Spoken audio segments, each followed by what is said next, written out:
Luke chapter 20, New Living Translation.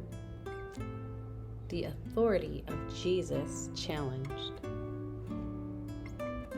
One day, as Jesus was teaching the people and preaching the good news in the temple, the leading priests, the teachers of religious law, and the elders came up to him. They demanded, "By what authority are you doing all these things? Who gave you the right?" "Let me ask you a question first," he replied. "Did John's authority to baptize come from heaven, or was it merely human?" They talked it over among themselves. If we say it was from heaven, he will ask why we didn't believe John. But if we say it was merely human, the people will stone us because they are convinced John was a prophet. So they finally replied that they didn't know. And Jesus responded, "Then I won't tell you by what authority I do these things." Parable of the evil farmers.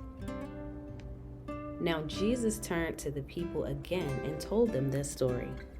A man planted a vineyard, leased it to tenant farmers, and moved to another country to live for several years.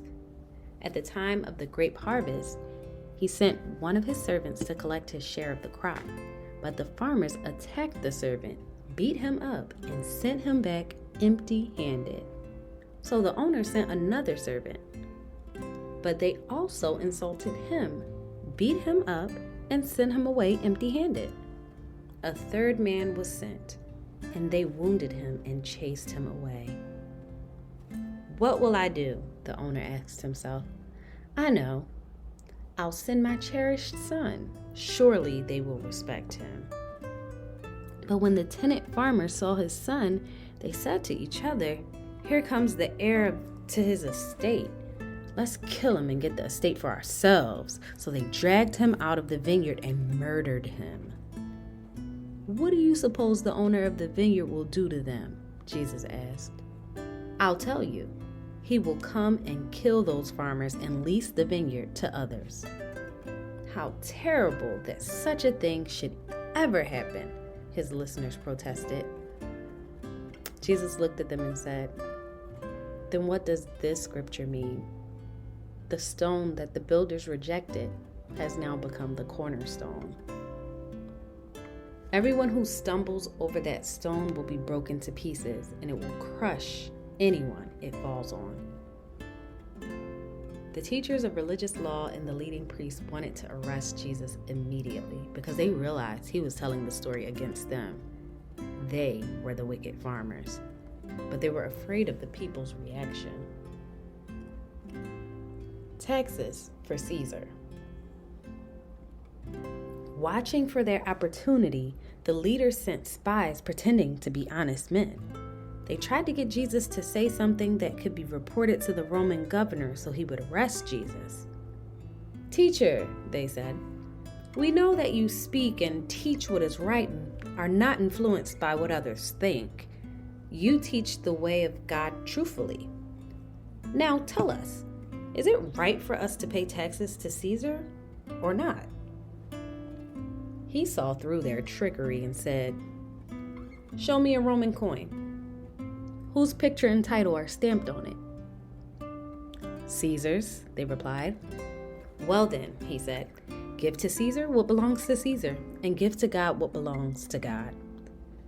So they failed to trap him by what he said in front of the people. Instead, they were amazed by his answer, and they became silent. Discussion about resurrection. Then Jesus was approached by some Sadducees, religious leaders who say there is no resurrection from the dead. They posed this question: "Teacher, Moses gave us a law that if a man dies, leaving a wife but no children, his brother should marry the widow and have a child who will carry on the brother's name.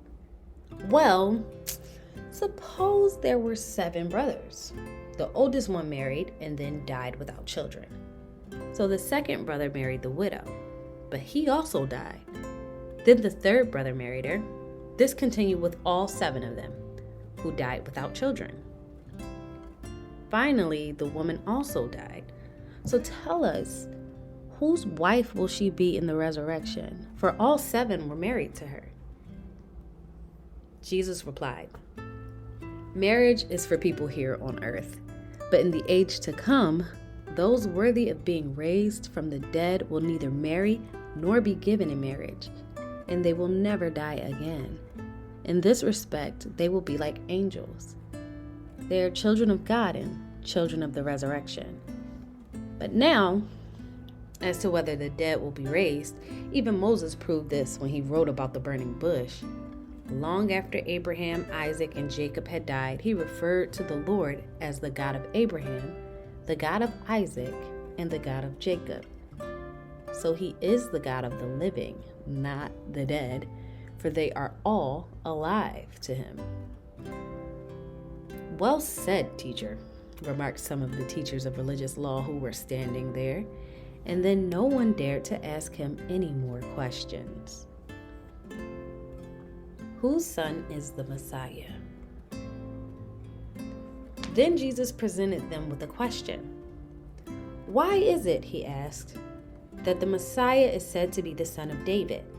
For David himself wrote in the book of Psalms, 'The Lord said to my Lord, sit in the place of honor at my right hand until I humble your enemies, making them a footstool under your feet.' Since David called the Messiah Lord, how can the Messiah be his son?" Then, with the crowds listening, he turned to his disciples and said, "Beware of these teachers of religious law, for they like to parade around in flowing robes and love to receive respectful greetings as they walk into marketplaces, and how they love the seats of honor in the synagogues and head table at banquets. Yet they shamelessly cheat widows out of their property and then pretend to be pious by making long prayers in public. Because of this, they will be severely punished."